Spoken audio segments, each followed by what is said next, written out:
On February 17, 1997, 21-year-old Patrick McNeil went out with his friends. He spent the evening out drinking with his friends in the Dapper Dog Bar in Manhattan. During this time, he likely drank more than he could handle, resulting in him throwing up in the bar's bathroom before leaving in a highly unstable and disoriented state. Patrick was then seen turning left onto 90th Street, heading in the direction of the East River. This was the last time anyone would see Patrick alive.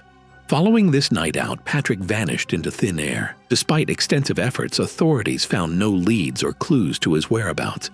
That is, until April 7, 1997, when Patrick's lifeless body was found in the East River. 50 days after his disappearance, Duty Sergeant of the NYPD Special Investigation Division, Kevin Gannon, was called to the scene to assist with the body's recovery and examination. Kevin had been a seasoned detective for years, and by this point, there was little that could surprise him. However, the circumstances surrounding Patrick's death disturbed him to his core. The more he looked into it, the more strange the situation became. For instance, Kevin noted that Patrick's body wasn't decomposed enough to have been floating in the river for a week, let alone. The past 50 days, he also found burn marks on Patrick's body, hinting at the possibility of him being restrained prior to his death. Kevin knew that something wasn't right. Unfortunately, due to the complete lack of evidence pointing to the contrary, Patrick's death was ruled as an accident. Kevin kept thinking over this feeling for the next year before coming across a case that reinforced his suspicions even further. On February 13, 1998, another body was found in the same stretch of water. This body was later identified as 22-year-old Lawrence R. Andrews, who had gone missing on New Year's Eve after celebrating the event with his friends in Times Square. After getting on the case, it didn't take long for Kevin to notice eerie similarities between the two cases, as both bodies were found within yards of each other. Both of them were also young Caucasian males and were on track to have successful careers. They both disappeared in one of the most crowded cities in the world without any trace as well. Most importantly, Kevin also found similar oddities in both cases, where the bodies were a lot less decomposed than they should have been, and there were burn marks indicating possible restraints. Before their death, Lawrence's case prompted Kevin to look for other similar cases across the U.S. He enlisted the help of fellow detective Anthony Darte and a criminal justice professor, Dr. Lee Gilbertson. Together, they began investigating these cases, and soon a chilling pattern began to emerge. In total, they found 45 different instances of young men dying under shockingly similar circumstances as Patrick and Lawrence. Most of them went out for a night of drinking, became more intoxicated than usual, disappeared shortly after, and were later found dead in some body of water.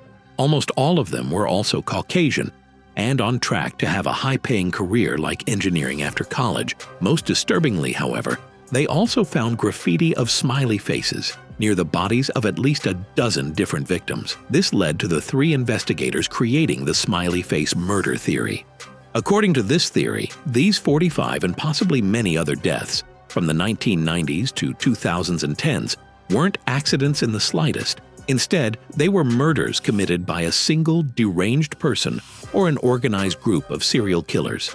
On April 11, 2021, the Little Rock Police Department received a distress call from South Pulaski Street regarding a potential homicide. When they arrived at the scene, they found a middle-aged woman lying on the street with stab wounds all over her body. This woman turned out to be 41-year-old Deborah Walker. She was homeless at the time and was living on the streets when this incident happened. She was quickly taken to the hospital where medical staff discovered that she had been stabbed at least 15 times. Despite lying on the street bleeding for what may have been hours, she miraculously survived and managed to regain consciousness the same day. Investigators also visited her in the hospital to gather any information she could provide about her attacker. Unfortunately, she was attacked somewhere between 1 and 4 a.m. It was still dark outside, and all that she saw was that her attacker was a tall African-American male with a slender build. Now, in most other similar cases, such limited information would hardly be enough to generate any leads. But in this instance, the description Deborah provided left the investigators in disbelief.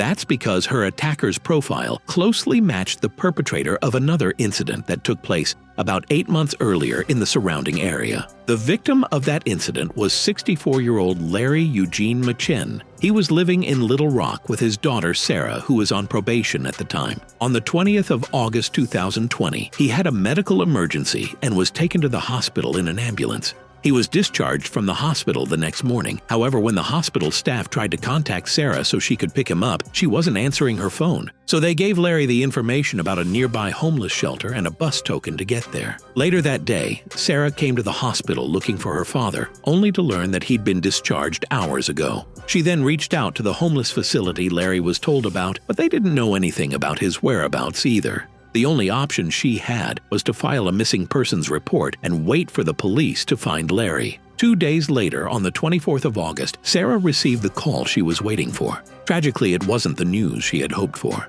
According to the official report, the Little Rock Police Department found Larry's body on South Gain Street at around 2 a.m. They identified him by the hospital discharge papers he had on him. More importantly, he had multiple stab wounds on his body and was unfortunately already dead by the time the police arrived. His death was declared a homicide, and the investigators began looking for clues almost immediately. This proved quite impossible at first, since there were no witnesses and there wasn't anything that could be used as evidence at the crime scene. However, after inspecting the surrounding houses, they had a major breakthrough. The CCTV camera outside a nearby house had captured the suspect walking down the street, when suddenly he spots Larry and begins walking towards him. After committing the crime, he tries leaving the area only to go back and stab Larry one last time before fleeing. As mentioned earlier, this man matched the profile Deborah gave to the police, leading investigators to believe she was attacked by the same person. While looking into older cases, they also connected the same killer to another murder that happened in the area. On September 23, 2020, the victim of this incident was 62-year-old Jeff Welch, another homeless man who was living in an abandoned home.